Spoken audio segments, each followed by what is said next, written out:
శ్రీమాత్రే నమః. వచ్చే నెల అనగా ఏప్రిల్ నెల 27వ తారీఖు నుంచి అమ్మవారిని ప్రతిష్ఠించిన ముహూర్తము. 3 రోజులు హోమాలు అమ్మవారికి, 5 రోజులు అన్నదానము, శాంతి శివ కళ్యాణము, అలాగే అమ్మవారికి విశేషంగా అలంకారాది కైంకర్యాది కార్యక్రమాలు చేస్తూ ఉంటాము. ప్రతి సంవత్సరము ఈ విధంగా చేస్తూ ఉంటాము.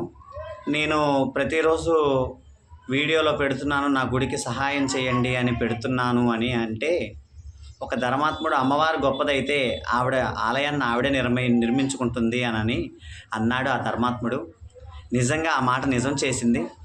ఒక అతను అమ్మవారి దేవాలయం గోపురం నిమిత్తం 5,000 రాళ్ళు, అలాగే మరొక అతను ఒక 20 కట్టల సిమెంటుని రేపు ఉగాది వెళ్ళిన తెల్లారి నుంచి మీకు అప్పచెప్తాం గురువుగారు అని అన్నారు.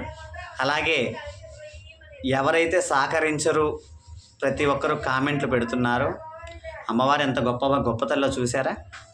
అమ్మవారు ఏ విధంగా చేయాలనుకుంటే ఆ విధంగానే జరుగుతుంది. అలాగే ఇంకెవరైనా సహాయం చేసేవాళ్ళు ఉంటే నా ఫోన్ నెంబర్ కూడా దీంట్లో ఉంది. నాకు ఫోన్ చేసి నాకు సహకరించి ఆ జగన్మాత కృపకు పాత్రలు కావాల్సింది కోరుకున్నాను. జై భవాని.